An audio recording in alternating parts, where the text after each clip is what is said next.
আল্লাহ তাআলা আমাদেরকে এমন দিন দিয়েছেন, এত সম্মানিত করেছেন যে দিনটা আল্লাহ তাআলা সহজ করে দিয়েছেন, এবং তিনি আমাদের জীবনের সবচেয়ে জরুরি প্রয়োজন যে জিনিস সেটা হচ্ছে দিন, ঈমান। এই ইসলামের হুকুম আহকামের ক্ষেত্রেও তিনি অনেক ছাড় দিয়েছেন। যখন আমাদের কষ্ট হয়ে যায়, আমরা অসুস্থ হয়ে গেলে ওযু করতে পারি না, তখন তায়াম্মুম করে আমরা নামাজ পড়তে পারবো। দাঁড়িয়ে পড়তে পারি না, বসে পড়তে পারবো। অসুস্থ অবস্থায় তিনি ছাড় দিয়েছেন। রমাদানের রোজাও মাফ করেছেন, বা ওই সময় না রাখলে চলবে, পরে কাজা করলে চলবে অসুস্থ অবস্থায়। এমনকি কেউ যদি কোনো বিপদে পড়ে, কোনো দুশ্মন তাকে হত্যা করতে চায়, কুফরি কালাম না বললে তাকে ছাড়বে না, কুফরি কালাম বলাও জায়েজ আছে জীবন বাঁচানোর জন্য। হালাল নাই, হারাম খেয়ে জীবন বাঁচানো জায়েজ আছে। যখন কোনো হারাম পাওয়া যাচ্ছে না, জীবন ঝুঁকির মুখে চলে গিয়েছে, জীবন বাঁচানোর জন্য সেটা আল্লাহ তাআলা অ্যালাউ করে দিয়েছে। আর এই জন্য আল্লাহ তাআলা চান যে আমরা নিজেরা যখন আমাদের ভিতরে লেনদেন করব, সম্পর্ক রাখবো, আমাদের ব্যক্তিগত সম্পর্ক, পারিবারিক সম্পর্ক, পার্টনারদের সঙ্গে সম্পর্ক, লেনদেন অনেকের সাথে আমাদের হয়, একসঙ্গে উঠা বসা করতে হয়, সব কিছুতে আমরা যেন একটু ইজি গোয়িং হই, খুব কঠিন না করে ফেলি। এটা আমাদের দিনের অন্যতম একটি বৈশিষ্ট্য। এমনকি দুই দিনের দাওয়াত দিতে গিয়ে আমরা লোকদেরকে যেন একটু সুন্দর করে ইজি করে দিনকে উপস্থাপন করি। আল্লাহ তাআলা বলেছেন, যখন তুমি লোকদেরকে আল্লাহর দিকে ডাকবে, তোমার রবের রাস্তায় ডাকবে, তখন তাদেরকে খুব সুন্দর হিকমত, এমন সুন্দর কথাবার্তা এবং মাওয়াইদা হাসানা, যেগুলো তাদেরকে দিনের দিকে আকৃষ্ট করবে। খুব কঠিন করে ইসলামকে প্রেজেন্ট করো না। এমনকি তিনি যখন মূসা আলাইহিস সালাম হারুন আলাইহিস সালামকে পাঠালেন ফেরাউনের কাছে, তিনি বলে দিলেন, দিনের দাওয়াত দিবা তাকে, তোমরা খুব সুন্দর নম্র ভাষায় কথা বলো, তার কাছে দিনটা উপস্থাপন করো, খুব কঠিন করে নয়, এবং সে যেন শিক্ষা নেয়, এদিকে আসে, এরকম আকর্ষণীয় করে তোমরা তার সঙ্গে কথা বলবে।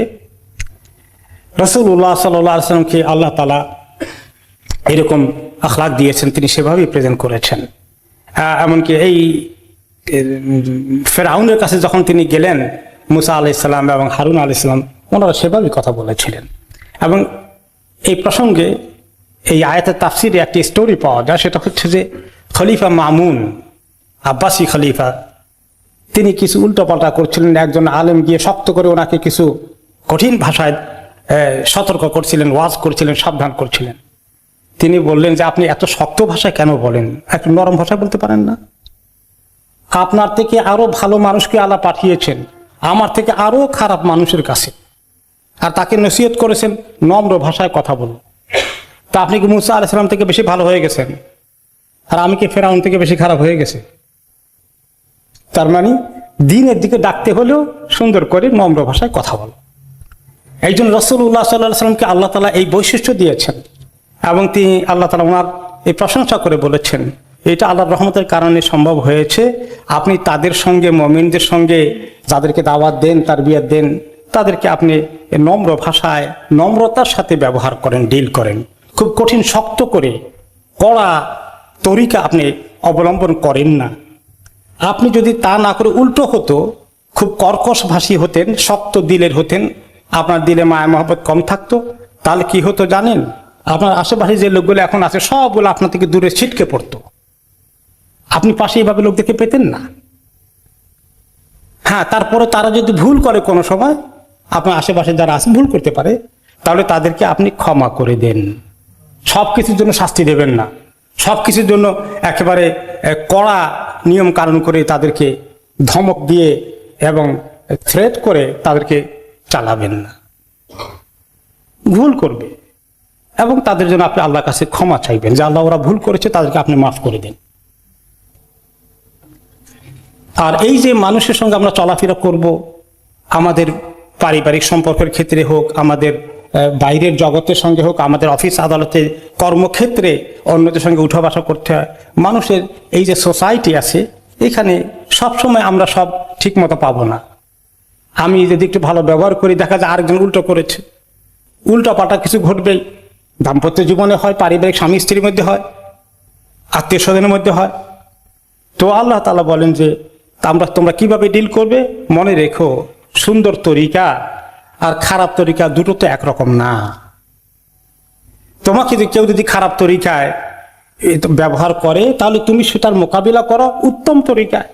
তুমি তার মতো করো না, সে এত উল্টাপাল্টা বলেছে আমি এত ভদ্র হবো কেন, আমিও তার মতো দরকার হলে আর ডিগ্রি বেড়ে যাব, ঠিক নয় এটা। আর যদি আমরা একতরফা ভালো ব্যবহার করি, কেউ কেউ বলে একতরফা ভালো ব্যবহার করলে এরা লাই পেয়ে যায়, এরা আরো বাড়ে, এদেরকে দমাইতে হবে না।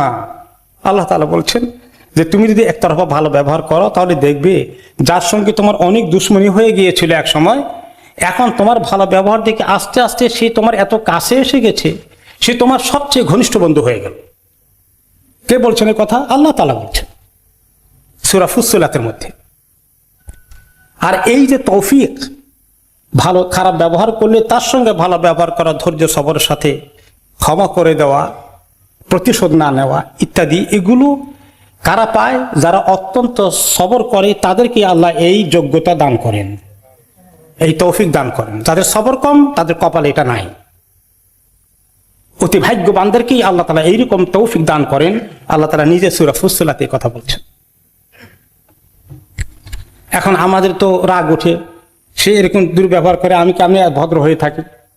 আর শয়তান এসে আমাদেরকে চাবি মোড়া, উস্কানি দেয়, মনে চাই কি করি না করি। তো আল্লাহ তাআলা বলেন এরকম যখন শয়তানি বেশি করে তোমাদেরকে উস্কানি দেয়, তখন তুমি শয়তানের কথা না শুনে আল্লাহর কাছে আউযু বিল্লাহ বলে পানা চাও, তাহলে আল্লাহ তাআলা তোমাকে সাহায্য করবেন।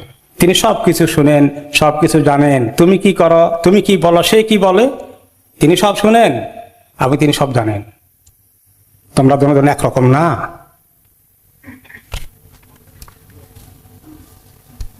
এই জন্য আল্লাহ তাআলা আমাদেরকে এই দিনের মধ্যে সব কিছু নম্রতার সাথে করতে বলেছেন। এবং নম্রতা এমন একটা জিনিস, কঠিন না হওয়া, সহজ সরল হওয়া, নম্রতা, এটা আল্লাহ এত পছন্দ করেন।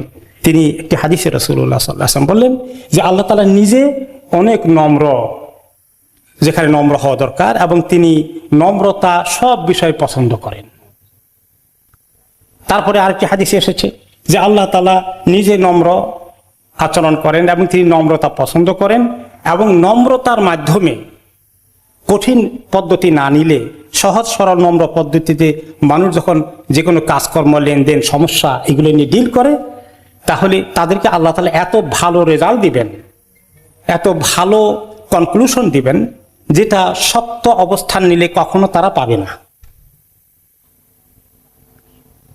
আরেকটি হাদিসে তিনি বললেন যখন নম্রতা কোনো বিষয়ে, কোনো ব্যাপারে নম্রতা যোগ করা হয় তখন সেই বিষয়টা অনেক সুন্দর হয়ে যায়। আর যখন অনেক কাঠিন্য প্রয়োগ করা হয়, খুব শক্ত অ্যাপ্রোচ নেওয়া হয়, সে ব্যাপারটা খুবই খারাপ হয়ে যায়। সাহাবায়ে কেরামের জীবনে ওনারাও কিছুটা আমাদের মতোই ছিলেন মানুষ, ওনারা সবাই নবী ছিলেন না। রাসূলুল্লাহ সাল্লাল্লাহু আলাইহি ওয়াসাল্লাম তাদেরকে গাইড করেছেন কিভাবে তার বিয়ে দিয়েছেন। একজন বেদুইন এসে মসজিদের এক কোনায় বসে প্রসাব করে দিল। বেদুইনরা তো এরকমই, মসজিদের এক কোনায় গিয়ে প্রসাব করা শুরু করে দিয়েছে। সাহাবীরা কয়েকজন গিয়ে তাকে কি ঘুষি মারার জন্য রেডি। রাসূলুল্লাহ সাল্লাল্লাহু আলাইহি ওয়াসাল্লাম টের পেয়ে বললেন থামো থামো, তাকে শেষ করতে দাও, তাকে এখন কষ্ট দিও না, এখন থামাতে গেলে তার অনেক কষ্ট হয়ে যাবে। তার প্রসাব করা শেষ হয়ে গেলে তিনি বললেন ওখানে এক বালতি পানি ঢেলে দাও, মসজিদ পাক হয়ে যাবে, কোনো চিন্তার কারণ নেই। তাকে তিনি সুন্দর করে বুঝাই দিয়ে বললেন যে দেখো এটা মসজিদ, এখানে এইভাবে প্রসাব করতে হয় না, সামনে দিকে যদি কোনো সময় প্রসাব আসে বাইরে গিয়ে প্রসাব করো, সুন্দর করে বুঝাই দিলেন। আর আমাদের অবস্থা কি হতো, চিল্লা চিল্লি করে লাঠি টেটে নিয়ে তাকে পিটাপিটি শুরু করে দিতাম বোধহয়। তো সাহাবীরা দৌড়ে গেলেন তাকে মারধর করার অবস্থা, রাগের গোসায়। আর নবী করিম সাল্লাল্লাহু আলাইহি ওয়াসাল্লাম থামিয়ে দিলেন, তাকে সুন্দর করে বুঝিয়ে দিলেন। সে এবারে বুঝতে পারলো জিনিসটা কি অসুবিধা হয়েছে এবং সে ঠিক মতোই বুঝেছে। এত খুশি হয়ে গেল রাসূলুল্লাহ সাল্লাল্লাহু আলাইহি ওয়াসাল্লামের সুন্দর ব্যবহার দেখে। সে দোয়া করবে আল্লাহ আমাকে আর আপনার নবীকে, আপনি মুহাম্মদকে বেশি করে রহমত দেন, আর এই রহমতকে কাউকে ঢুকাইয়েন না, কারণ বাকিরা সবাই তো তাকে মারতে গেছে অলমোস্ট। তো নবী করিম সাল্লাল্লাহু আলাইহি ওয়াসাল্লাম হেসে দিয়ে বললেন আল্লাহ এত বড় রহমতকে 2 দিনের মধ্যে এত ছোট করে ফেললা কেন? তো এইভাবে আমরা দেখি যে রাসূলুল্লাহ সাল্লাল্লাহু আলাইহি ওয়াসাল্লাম কিভাবে মানুষের সঙ্গে ব্যবহার করেছেন, সমস্যাগুলোকে কিভাবে ডিল করেছেন। আমাদের চলতে গেলে কত সমস্যা হয়, বিশেষ করে পারিবারিক জিন্দেগিতে অনেক সমস্যা হয়, অনেকে আমরা সাফার করি। এগুলোকে বিশেষ করে এই সমাজে বসবাস করছি, ছেলে মেয়েদেরকে দিনের উপরে টিকিয়ে রাখার কাজটা অনেক চ্যালেঞ্জিং কাজ। আর এখানে পিতা মাতা যদি খুব শক্ত অবস্থানে থাকে, খুব কড়া শাসন দিয়ে চালাইতে চায় সবসময়, কাজ হবে না। আমরা কড়া হব, আমরা সব কিছু ইজিলি নেব না, কিন্তু সুন্দর তরিকায় অবলম্বন করতে হবে। একটা হাদিসে রাসূলুল্লাহ বা একটা হাদিস এসেছে, সেখানে বলা হয়েছে যে ব্যক্তি তার উটে বা কোনো জানোয়ারে সওয়ার হয়ে একটা রাস্তা পাড়ি দিবে, সে যদি জানোয়ারটাকে এমন দ্রুত গতিতে চালাইতে থাকে যে 3 ঘন্টার রাস্তা আমাকে 2 ঘন্টা নিতে হবে, পিটাও থাকে, তো ঘোড়াকে কতক্ষণ পিটালে তো খুব জোরে চলে, তাই না?